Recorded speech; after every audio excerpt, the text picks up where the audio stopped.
Eh bien, retour au plateau ici dans ce studio. Nous sommes basés à Glodibé. Nous émettons depuis la Fondation Espace Afrique. Eh bien, c'est un plaisir, oui, CIVRA. Et CIVRA, Centre international d'expérimentation et de valorisation des ressources africaines. Voilà, nous y sommes. Voilà, voici l'actu décalée. Les gens pensent que CIVRA, c'est un nom d'une personnalité ou bien... ça ressemble à un nom européen, quand même. C'est un sigle. Voilà, c'est un sigle, CIVRA, c'est un sigle, hein, d'accord? Alors, tolérance zéro contre le mauvais accueil dans nos hôpitaux. Ce n'est pas nous qui l'avons initié, c'est le ministre de la Santé, c'est le gouvernement. Oui. Pourquoi cette position? Oui, parce que parfois, nous, on va chercher des thèmes qui vont peut-être aider le gouvernement. Mais cette fois-ci, parce que c'est quand même audacieux. Bon, je vais vous laisser quand même parler. Moi, je ne vais pas parler à votre place. Que vous inspire cette décision du gouvernement? Les internautes ont réagi. Je vais vous donner d'abord la parole. Mais si vous me le permettez... Gardez vos internautes d'abord. Non, je voudrais quand même... Marc Oudiano a réagi. Je voudrais quand même... il dit, on voudrait que les tenues des médecins aussi portent leur nom, comme les militaires et les corps armés. Oui. Pour citer dans la plainte le fautif. Oui, je crois que c'est... Il dit également, il faut qu'on pense aux pharmaciens aussi qui ne respectent pas la température de conditionnement des médicaments. Une pharmacie où il fait chaud encore. J'en connais. Il y a deux pharmacies à Calavi. Il se fait chaud dans les pharmacies. Parfois, vous achetez un médicament, il y a la poussière sur la boîte.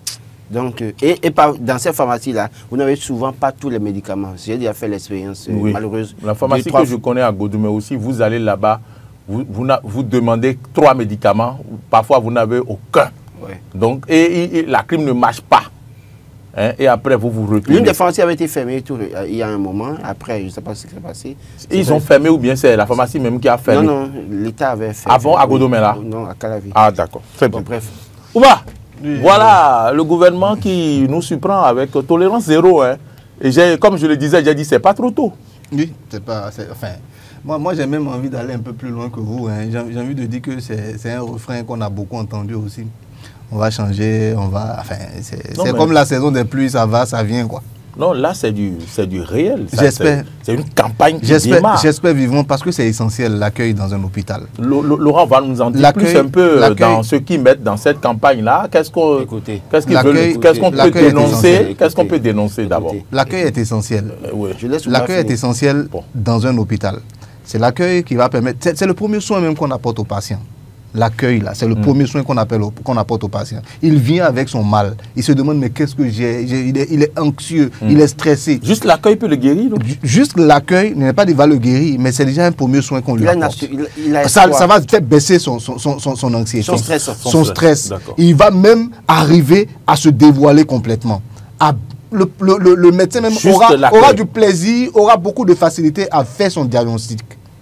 Vous êtes d'accord avec moi? Parce que c'est des questions qu'il va lui poser. Tu as mal où? Tu as quoi? Mais déjà, il a été mal accueilli déjà là-bas. Il est énervé même en plus de ce qu'il a déjà. Oui, et tu viens encore, tu lui poses encore des questions. Il est capable de te dire, mais je te dis, j'ai mal. Bon, et finalement, tout va partir en vrille. Vous vous rendez compte? Donc moi, je pense que l'accueil, c'est essentiel. Il faut bien accueillir les gens. Et on sait comment ça se passe. On a déjà, enfin, moi personnellement, j'ai déjà accompagné des femmes à l'hôpital qui sont en travail, des femmes en état qui sont en travail. Et tu entends des sons que les sages-femmes. Oui, des sages-femmes leur donnent ça. Tu es écœuré. Tu te dis, mais qu'est-ce qui se passe? C'est une réalité. On lui dit, d'autres même vont jusqu'à dire, au moment où tu faisais là, non, c'est pas ça. Une femme qui est en plein travail, c'est quelqu'un qui a un pied dans l'au-delà, un pied dans la vie d'ici. Donc il faut faire très attention. Il faut la rassurer, il faut bien lui parler. On voit comment est-ce que les gens se font. Vous regardez souvent l'émission Baby Boom ou bien comment ils appellent ça en France, là, il y a une émission qu'ils font. Mais est-ce que vous voyez comment les sages-femmes accueillent les gens là-bas? C'est extraordinaire. On vous cajole, c'est comme si, je sais pas moi, c'est comme si vous êtes dans un hôtel 5 étoiles. Ils font l'émission en France, dites-vous? Oui, on regarde ça sur... Je suis jamais allé en France. Vous n'avez pas besoin d'aller en France pour regarder les chaînes françaises. Je sais que vous savez de quelle émission je parle. Sacré donc quand vous regardez cette émission-là, vous voyez... Vrai, il a raison, on parle du Bénin. Oui, je suis d'accord. Oui, mais il y a des exemples qu'on prend aussi pour pouvoir aller de l'avant. Qui sont nos modèles? C'est un peu ça le modèle aussi. Sur ce plan-là, sur le plan du développement. Dont vous parlez là, allez voir les conditions de travail et les motivations. Oui, ça aussi, je suis d'accord. Les salaires. Oui, mais à quoi est-ce qu'on veut ressembler? C'est atteindre aussi ces gens-là sur ce plan-là. Mais j'ai oublié un aspect, Ouma. Quand vous gagnez gros, mais vous êtes doux. Oui, mais l'aspect là, vous ne soulevez pas. Peut-être que c'est le salaire que les gens gagnent qui les énerve. Oui, ça aussi, c'est un gros souci. Et même moi, l'inquiétude que moi j'ai... Juste un mot rapidement pour finir. L'inquiétude que moi j'ai personnellement, c'est que on dit qu'on veut sévir donc, dans tous les hôpitaux, que ce soit public ou privé, enfin les centres de santé publics ou privés. Dans le privé, le moyen de coercition pour le privé, c'est quoi? Comment est-ce qu'ils vont faire pour le privé? Moi, je veux bien savoir. Non, il est rare de voir un mauvais accueil dans les privés. Parce que quand vous faites l'erreur, celui qui a son hôpital peut vous renvoyer. Voilà. Lui, dans il est le là public, pour faire dans le public, ce qui nous concerne, moi, je pense qu'il faut parler du public. Je suis d'accord qu'il faut travailler. Mais cette campagne concerne aussi les hôpitaux privés. Oui, je suis d'accord, mais je dis, il est rare. Si vous allez dans une clinique où vous voulez payer et où vous payez cher, quelqu'un, l'infirmier ou bien le garde malade qui se fout de vous, vous plaignez, on peut le renvoyer à tout moment. Oui. Il y a quelqu'un déjà en ligne, hein, Laurent, on va le recevoir. Bonjour. Bonjour, Diaspora FM Eden TV. Vous connaissez cette voix, Laurent? Dites-moi, devinez cette voix. Je connais la voix, mais je... Monsieur Barou, tu es donné Théophile. Ah, la voix ressemble à la voix de Diato. Je vous appelle Théophile. Monsieur Théophile. Dieudonné Théophile. Monsieur Dieudonné, comment allez-vous? Ça va très bien de votre côté. Ça va, vous nous appelez de Ouegbo, c'est ça? Oui. D'accord, d'accord. Merci. Ce problème-là, c'est la pauvreté, hein. Ceux qui font la santé aujourd'hui, c'est plus la vocation, hein. Qu'est-ce que la pauvreté a fait? Comme enseignement, autre là, il n'y a plus de travail, là. Hein? Ils rentrent dedans et ils envoient leur enfant, après 3 ans, il devient médecin ou bien quoi, c'est la pauvreté. Non, pas infirmier. Forcément, pas forcément ça. Infirmier, d'accord. Oui, on vous suit. La santé, c'est la vocation. Si la personne est venue, si tu as une vocation de quelque chose, tu vas savoir le parler, caresser en parler. Ah, il est parti. Mais ce n'est pas vraiment la pauvreté, il veut dire, mais... C'est pas forcément la pauvreté. Les gens ne partent plus dans les corps par vocation, par passion, oui. par sacerdoce aussi, non? Oui, on peut dire ça, non? Je pense qu'aujourd'hui, il faut soulever, même si vous y allez par vocation à un moment donné quand même, quand vous n'avez pas le minimum, vous n'êtes pas motivé. Oui, mais parlez du salaire, je l'ai dit tantôt. Oui, même si vous n'y allez pas, vocation. Parfois, les gens sont irrités parce que les conditions ne sont pas bonnes. Si la vocation seulement suffit, pourquoi les enseignants continuent de demander augmentation de salaire ou prime? C'est ça. Si la vocation seulement suffit, alors on va là-bas, on ne va pas prendre salaire, on se contente. Non, quand même, il y a des conditions dans lesquelles on veut travailler.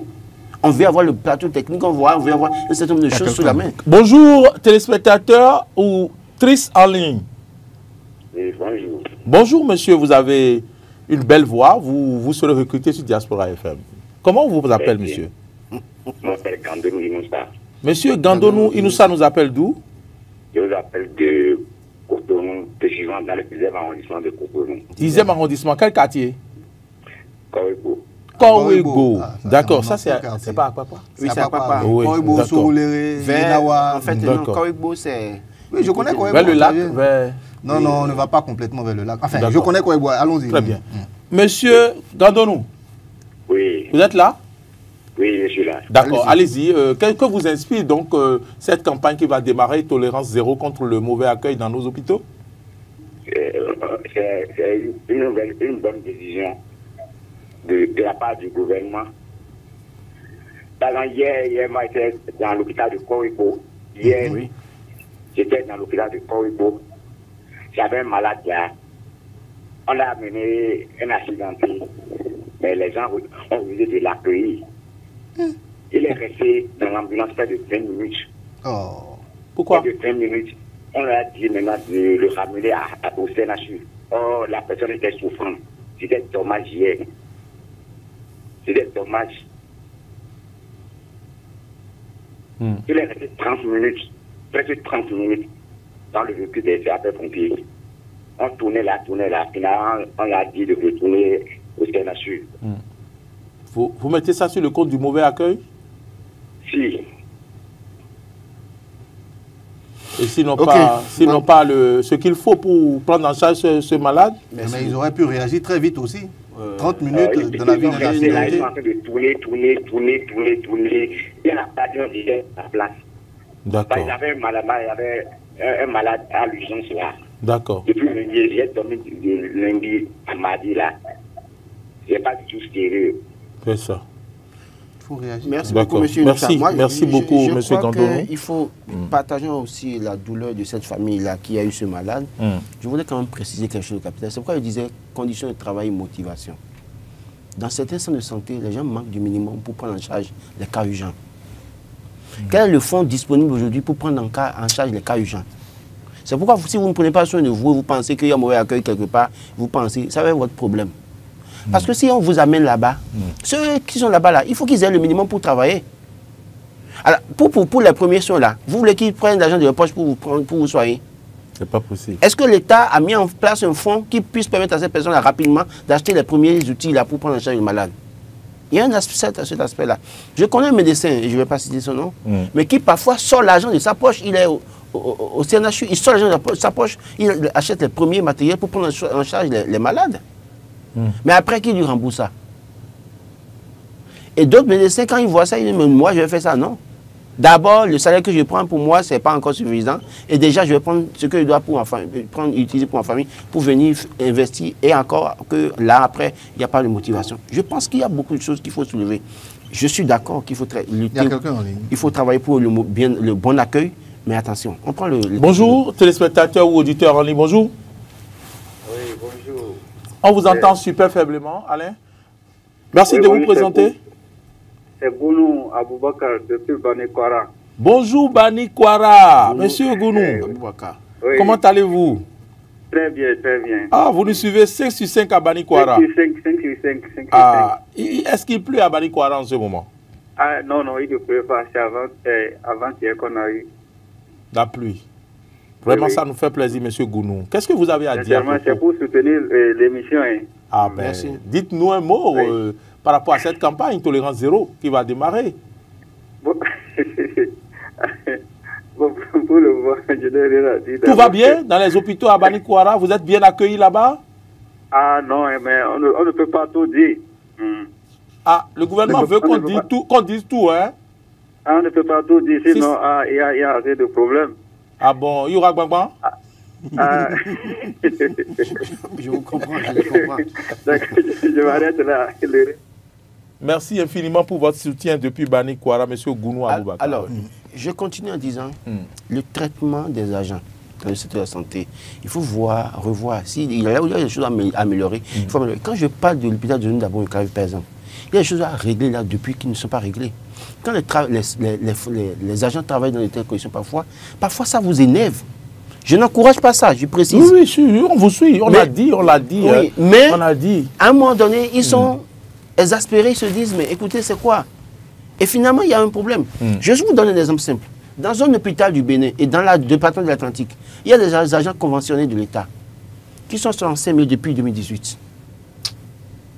Dans un hôpital de l'Atlantique, je ne vais pas citer. 65 000. 65 000 depuis 2018, ils sont agents conventionnés de l'État depuis 2018. Et demandent qu'on les reverse jusqu'à agents contractuels de l'État. Pendant que d'autres personnes qui ont le même titre qu'eux là, sont 130 et quelques mille. Regardez la différence. Ces personnes qui sont 65 000 là, d'accord, on va enlever certaines choses, ils vont se retrouver à 60 000 ou 50 quelques mille là. Vous voulez qu'ils aient comment ça s'appelle, cœur à l'ouvrage au travail. Pas de prime de garde. Pendant que d'autres personnes dans le même secteur et dans le même hôpital, peut-être sont mieux payées qu'eux. Il y a un problème. Je n'encourage pas. Mais je dis, il faut améliorer ce qu'il y a à améliorer d'abord avant de se lancer dans une campagne. Améliorer ce qu'il y a à améliorer. Et après, la répression commence et vous sanctionnez dur. Je vais accompagner ça.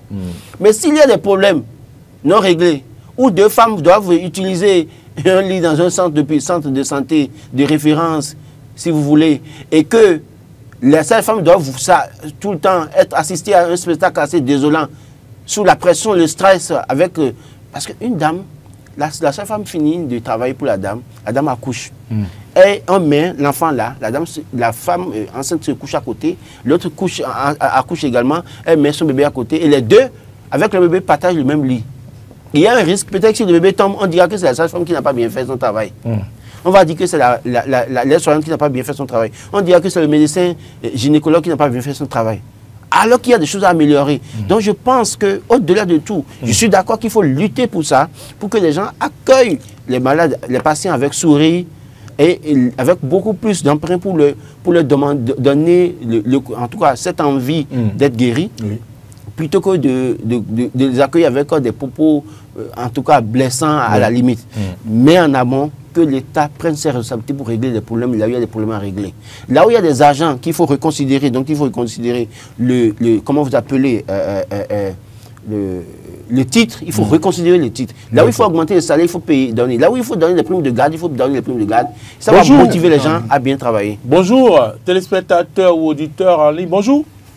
Bonjour. Comment on vous appelle? Je m'appelle Adam Yakoubou, depuis Parakou. Ah, Parakou est dans la place. Monsieur Yakoubou, comment allez-vous? Très très bien. Et comment se porte la famille à Parakou? Ah, tout le monde va bien. Hein? D'accord. C'est pour la maladie générale, la galère. Hein? Je n'ai pas entendu. La maladie générale, la galère. La maladie générale, c'est la galère. Oui, la peste béninoise. Ça va aller. Ça va aller. D'accord? Au moins, nous, on vient les matins vous donner le sourire. Voilà. Malgré la galère. On vous en remercie beaucoup, vraiment. Tous les matins, je suis vous pouvez me participer avant de sortir de la maison. Voilà, c'est vraiment un grand merci à SNTV. D'accord. Très bien. Voilà. Je suis avec mon ami en à gauche là. Oui, ici? Ah oui. Laurent. Laurent. Oui. Ah, j'ai un ami. Ah oui, ça c'est bien. J'ai un ami que je ne connais pas. Vous avez des amis que vous ne connaissez pas. J'ai tellement d'amis que je ne connais pas. C'est là que ma femme apprécie quand même un comédien. Ah oui. Ah oui. À moi? Monsieur Yakou dit que je suis un comédien. Qui peut aller par Omaro? En tout cas, transmettez nos salutations à votre épouse également. Monsieur Yakou. Monsieur Yakou. Oh là là, c'est gentil de votre part. Alors, tolérance zéro contre le mauvais accueil dans nos hôpitaux. Qu'est-ce que vous en dites? Oui, voilà, encore une autre. C'est pour tout le Bénin, hein. Dans tous les hôpitaux du Bénin, c'est la même chose. Hein. C'est la même maladie dans tous les hôpitaux du Bénin. D'accord.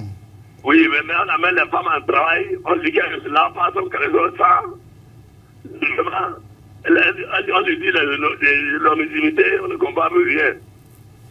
Donc, voilà, le aide à traiter cette maladie-là. Oui. Merci. Ouais, non? Oui. Dans les hôpitaux, qui ne sont pas, qui sont pour l'État, c'est la même chose partout. Hein. D'accord. La pédiatrie, la façon à même le sol, 3 personnes qui n'ont pas les mêmes maladies. Oui, tout ça là. Justement, oui, il y a ce risque-là. Donc, qui nous aide un peu. D'accord. Monsieur Yakoubou, saluez-nous, madame, et tout le monde autour de vous. Merci de nous appeler plus souvent. Vous aussi, vous êtes un grand comédien. On fera un trio au Pipi Obaro, vous et moi. Merci, merci. Je finis en disant ceci. Oui, il faut vraiment travailler pour tolérance zéro contre les mauvais accueils dans les centres de santé. Mais s'il y a des problèmes à régler, qui pourraient motiver davantage les agents, il faut régler ce problème. Très bien. Non, moi je vais m'adresser comment on appelle, aux infirmiers, médecins et tout le corps médical. Aux gardiens qui sont au portail aussi. Oui, tous les agents, tous ceux qui sont censés accueillir les gens dans les hôpitaux. Pas que je ne comprends pas ce que Laurent dit. Oui, il y a beaucoup de choses qui sont de l'ordre du régalien. Oui. Mais moi, je ne voudrais pas mettre de l'eau à ce moulin-là. Parce que j'estime que nous sommes avant tout des humains. Il a déjà dit ce qu'on doit dire. Mais j'estime que nous sommes tous des humains. Quand M. de Kouégbou est venu tout à l'heure, il a dit qu'on a mis quelqu'un là qui est resté là pendant temps, près de 30 minutes, alors que c'est un accidenté. Moi, j'appelle ça de la non-assistance à personne en danger, alors que nous sommes à là où même on doit apporter cette assistance-là, à l'endroit où cette assistance-là doit être apportée. Vous n'avez pas le matériel disponible, vous n'avez pas le plateau technique disponible pour pouvoir faire le travail pour la personne, mais très tôt, dites-le au, comment on appelle, au sapeur-pompier, pour qu'on puisse donc le référer dans un autre hôpital. Vous ne le faites pas, vous laissez les gens là. Moi, je dis, nous sommes tous des humains, faisons très attention, apportons cette petite assistance-là. Quelqu'un qui souffre, on nous l'a appris depuis que nous sommes tout petits. C'est pas parce que tout simplement on a des difficultés, on a des petits problèmes, qu'on va tout de suite mettre tout sur le patient qui vient dans l'hôpital. Oui, il y a des problèmes. Oui, il y a des problèmes que l'État doit prendre en charge. Oui, il y a beaucoup de difficultés. Nous sommes un petit pays pauvre, il faut le dire, il faut continuer à le dire. Et ça compte aussi dans la balance. Quand vous choisissez ce métier-là, un peu de cœur à l'ouvrage. C'est vrai que Laurent a décrié beaucoup de choses, mais un peu de cœur à l'ouvrage, ça va permettre aussi de... Il y a cité des gens qui sortent l'argent de leur poche, oui. Qui font le travail. Permettez-moi rapidement de lire les réactions, sinon Modeste va me charger. Alors, donc, priorité consommation locale, force du 2029, c'est vérité ou bien c'est action? Il s'interroge. Voilà. Si je parle maintenant, je vais pleurer. Ça, c'est ici à Kabyle, Kataria qui dit ça. Marius Octave dit son nom, dit « Je ne veux pas parler. Au moins, les dames vont vous huer, manquer de respect sur votre argent avant que vous ne faites la plainte, non. Et si vous faites la plainte et la dame a quelqu'un en haut ou politiquement elle est bien assise, ça va donner quoi? On a vécu des choses qu'on ne souhaite plus revivre, de la façon dont les agents de santé, notamment les femmes, traitent les malades. Alexis Balogun, c'est ça on appelle bavure depuis 2000 et depuis des années. Ce n'est pas à 6 mois des élections législatives, municipales et présidentielles que cette décision sera prise. Il faut laisser tout au niveau président. Et puis Jean Capret, depuis là, beaucoup de cas déjà enregistrés. Voilà, le temps est parti. Je vais m'en arrêter là. Voilà. Et Jean-Eudes demande que le gouvernement donne un numéro de téléphone pour dénoncer ces gens-là qui se prennent comme Dieu dans les hôpitaux publics. Voilà. Et donc, voilà ce qu'on peut retenir à peu près. Laurent Roland-Tony, le temps est parti. Merci pour tout ce que vous avez apporté sur ce plateau. Oumar, merci à vous. Et merci aux téléspectateurs qui nous ont suivis. Je vous laisse donc en compagnie de nos programmes avec Rebecca Ougou qui a réalisé cette émission. Allez à l'eau et tête au son. Rebecca Ougou, oui, bien sûr. C'est ce que j'ai dit, mais bon, je suis allé très vite. Et bonne suite de nos programmes. Bonne journée à toutes et à tous. 13h, retrouvez Arthur Ruendo, 19h. Oumar Adéandjou, on verra bien. Et puis, merci à vous. Bonne suite de nos programmes.